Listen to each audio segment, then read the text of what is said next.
नमस्कार दोस्तों, मैं शिल्पी अस्थाना स्वागत करती हूँ आप सबका मेरे YouTube चैनल हर दिल की भड़ास में। दोस्तों, आज हम बात करेंगे नैतिक मूल्यों की। हम सब चाहते हैं कि हमारे समाज में हमारे बच्चे नैतिक मूल्यों में एकदम उच्च स्तर पर हों।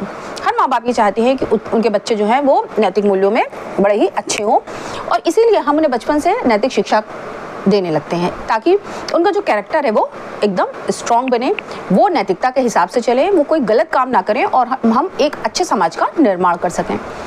लेकिन जैसा कि हम सबको ये भी पता होना चाहिए कि काल के हिसाब से, परिस्थिति के हिसाब से और स्थान के हिसाब से नैतिक मूल्य बदलते रहते हैं। अगर हम इसका एक उदाहरण देकर समझना चाहें तो हम ये कह सकते हैं कि जैसे कि कोई, अगर मान लीजिए कोई एक क्रिमिनल हो जिसके ऊपर कई हत्याओं का आरोप चल रहा हो, तो हमारे समाज में उसे बड़ी हेय दृष्टि से देखा जाता है। हर आदमी उससे नफरत करता है या डरता है, उससे दूर रहना चाहता है, कोई उससे संबंध नहीं रखना चाहेगा। उसे जेल में डाल दिया जाता है, उसे उम्र कैद की सज़ा दे दी जाती है, उसे फांसी की सज़ा दे दी जाती है। लेकिन अगर यही काम एक सैनिक अपने देश की रक्षा के लिए, अपने देशवासियों की रक्षा के लिए, अपनी मातृभूमि की रक्षा के लिए सरहद पर करता है, तो उसे हम सब ईश्वर की तरह वंदनीय मानते हैं। हम उसके ऊपर पुष्प की वर्षा करते हैं, हम उसका अभिनंदन करते हैं, हम उसको हृदय से लगाते हैं और हम उससे अपना संबंध रखना मान सम्मान की बात मानते हैं। अब अगर कोई ये कह दे कि भाई इसने तो कत्ल किए हैं, तो वो कत्ल परिस्थिति के हिसाब से कत्ल नहीं रहे, वो अपने देश की रक्षा के लिए किए गए दुश्मन का वध हो गया। तो आज हम बात करेंगे अहिंसा पर, स्पेशली अहिंसा पर। अहिंसा के अलावा हम बात करेंगे संतोष, और एक संतोष की भी बात करेंगे और एक किसी भी चीज़ सहन शक्ति की। हमारे यहाँ संतोष को और सहन शक्ति को और अहिंसा को नैतिक मूल्यों में रखा गया है। माना जाता है कि जो अहिंसक है, जिसके अंदर सहन शक्ति बहुत ज़्यादा है और जिसके अंदर संतोष है, वो एक अच्छा इंसान है। जबकि आज की परिस्थिति में अगर हम देखें तो ये पूरी तरह से गलत सिद्ध हो जाएगा। अहिंसा चूंकि सबसे बड़ा टॉपिक है, इसलिए हम इसे सबसे बाद में उठाएंगे। हम सबसे पहले उठाते हैं संतोष को। अब संतोष का मतलब ये होता है कि आपके पास जो कुछ भी है, जितना भी है भाई, आप उसमें खुश रहिए कि राम जी जो देंगे हम वो खाएंगे, हम खुद कोई प्रयास नहीं करेंगे। ऐसे में अगर हम अपने बच्चों को ये शिक्षा देते हैं कि भाई तुम संतोषी व्यवहार के बनो, संतोष रखो, तो वो क्या करेगा, उसके अंदर की महत्वाकांक्षा समाप्त हो जाएंगी, वो आगे बढ़ने की कोशिश ही नहीं करेगा।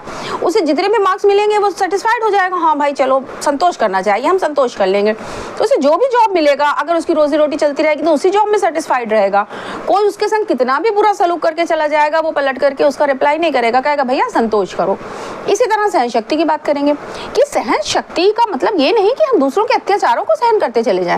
हमारे समाज में एक बड़ा गलत परसेप्शन ये बन गया है कि जो दूसरों की बदतमीजियों को, दूसरों के अत्याचारों को, दूसरों की गलत बातों को बर्दाश्त कर रहा है, भैया उसके अंदर बड़ी सहन शक्ति है। और जिसने अन्याय के खिलाफ आवाज उठा दी, भैया वो तो बड़ा तेज है, वो तो बड़ी तेज है, वो तो अन्याय के खिलाफ आवाज उठा दी, उसके अंदर तो बिल्कुल भी सहन शक्ति नहीं है। हम सहन शक्ति क्यों रखें?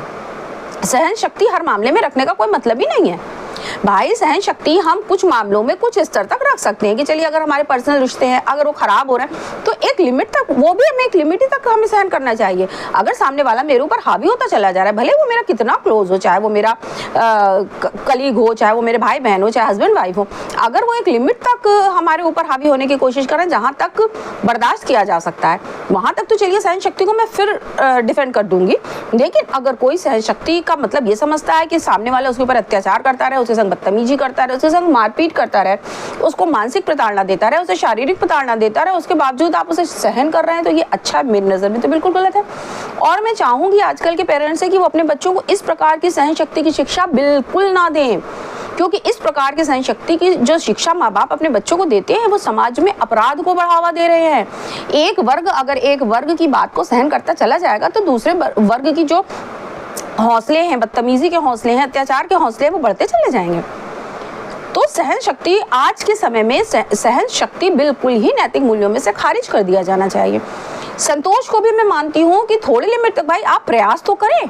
प्रयास करने के बाद, बहुत बार प्रयास करने के बाद अगर आपको फेलियर मिल रहा है तो फिर समझ में आता है कि भाई चलो हम अपने संतोष कर ले। लेकिन अगर हम शुरू से ही कहेंगे कि भैया संतोष करो, संतोष करो, संतोष करो, तो बच्चे भी संतोष कर लेंगे, वो आगे बढ़ना ही नहीं चाहेंगे, उनकी महत्वाकांक्षाएं खत्म हो जाएंगे।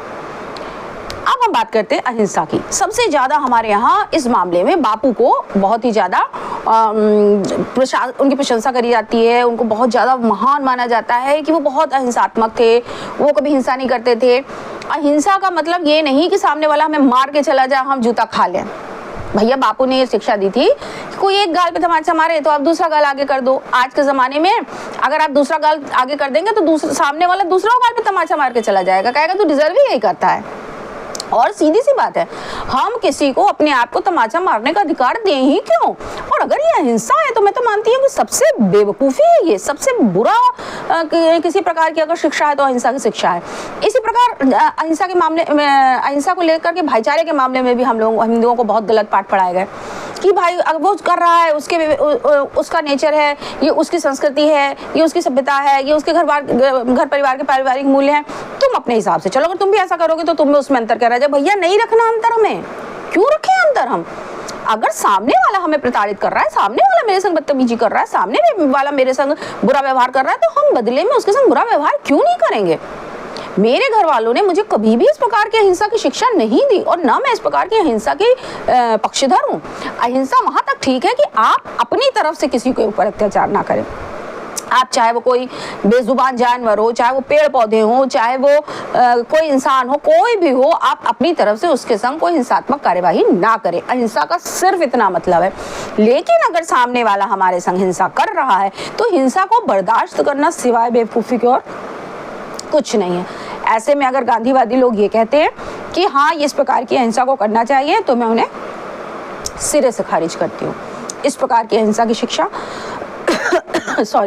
हमें अपने बच्चों को बिल्कुल नहीं देनी चाहिए।